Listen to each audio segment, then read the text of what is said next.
Hey guys, my name's Tor and I'm 12 years old. I like football, playing the piano, solving Rubik's cubes, doing math, and flipping. Oh yeah, and I'm also transgender. Transgender means that when I was born, the doctors and my parents thought I was a girl. But pretty much as soon as I could talk or pick my own clothes, I started telling and showing everyone that I was really a boy. Some people think that being trans is weird, but I think these things that people perceive as weird are what can lead us to do great things.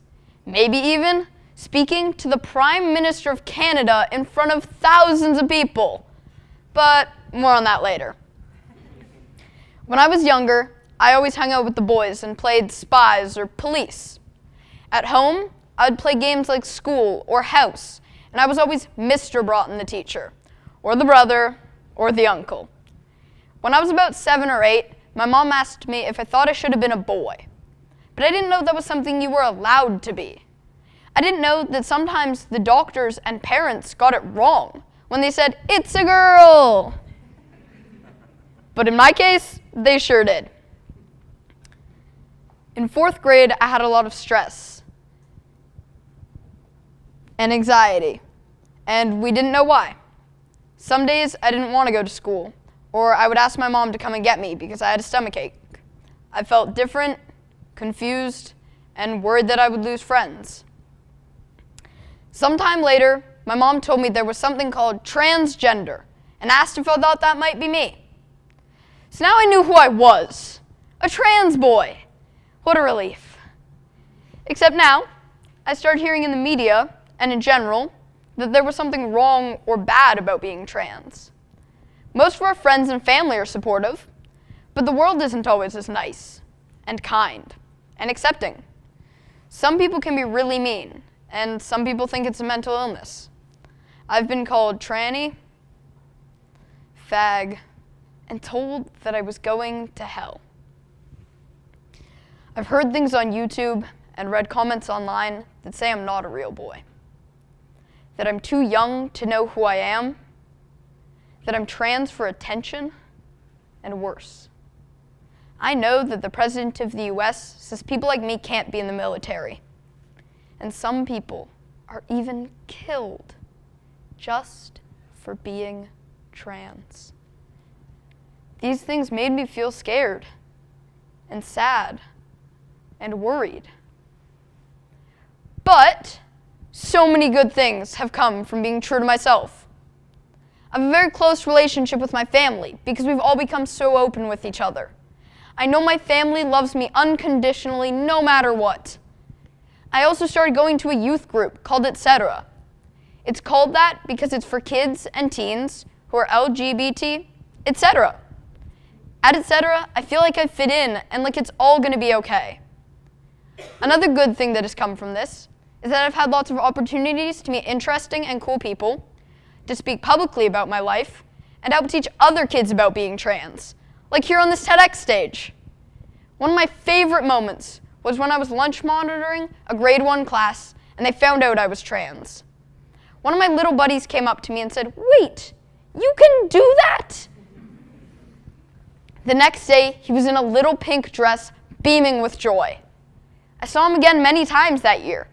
Sometimes he was in pants, sometimes he was in dresses. I like to think that it made it just a little bit easier for him to be himself. Now I understand that speaking here is much easier for me than it might be for other trans people. And this is because of privilege. Privilege is having rights or advantages in society just because of who you are. For example, if you're white, male, and straight, like me, you have privilege. If both your parents live together, that is a privilege. Basically, if you don't have to think about your advantage, it's probably a privilege. I have a lot of privilege, which makes it easier and safer for me to speak out than it might be for someone who does not have family support, or who is not male or white. This privilege has allowed me to be brave. To be clear, bravery isn't the lack of fear. It's doing something even when you are afraid. When I need to be brave, I feel lots of kinds of fear. Fear of rejection, fear of being teased, or even of losing friends or family. But I'm doing it anyway. In fact, every time I act with bravery, it gets easier. So I've told you what I think it means to be brave. Now I'm going to teach you Tor's Guide to Bravery. Step 1, build your team. Find supportive allies and friends. I told you that I have a terrific group of friends, and my mom and dad and brother are my biggest champions. I also told you about my youth group. This is my team. Step 2, find your voice. Find one person to share your truth with, and then begin to share your story with others. I started to speak publicly at pride events, marches, with the media, and politicians. But you don't have to go quite that far. As you start to share, you will feel less scared and make even more friends for your team. Step 3, keep speaking, even when you are silenced. Know that there are people out there who will love and support you. I am proud to say that our Mayor Colin Bazran is a friend, as is our local federal MP, Stephen Fear. They both carried the trans pride flags by my side at the last Pride March. I've also met and marched or spoken alongside other government officials, such as Carla Qualtrough, also a federal member of parliament, and Randy Boissonnault, who is the LGBTQ Special Advisor to Prime Minister Justin Trudeau.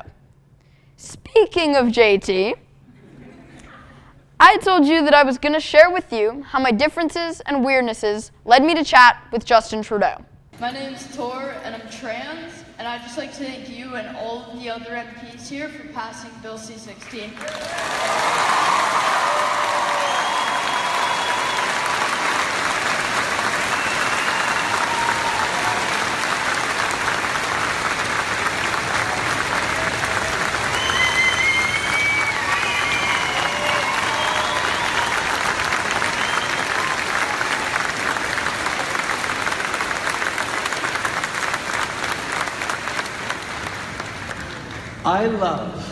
I love that here tonight, I don't even have to congratulate you for your courage, Tor, because we're all with you.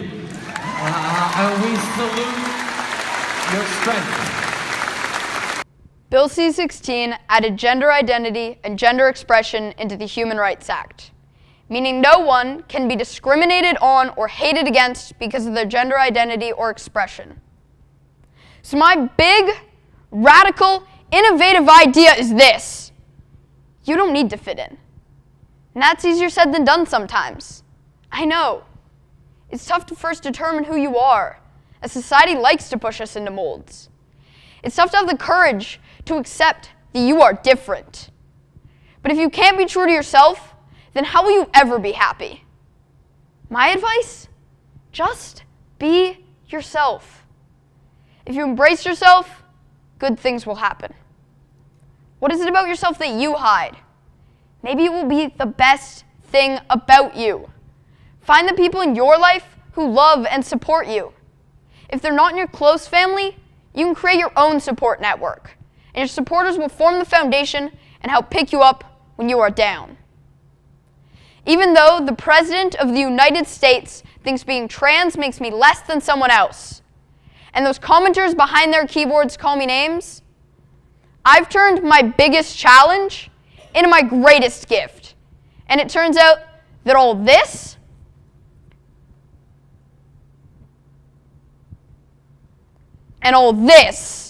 is all because I'm weird.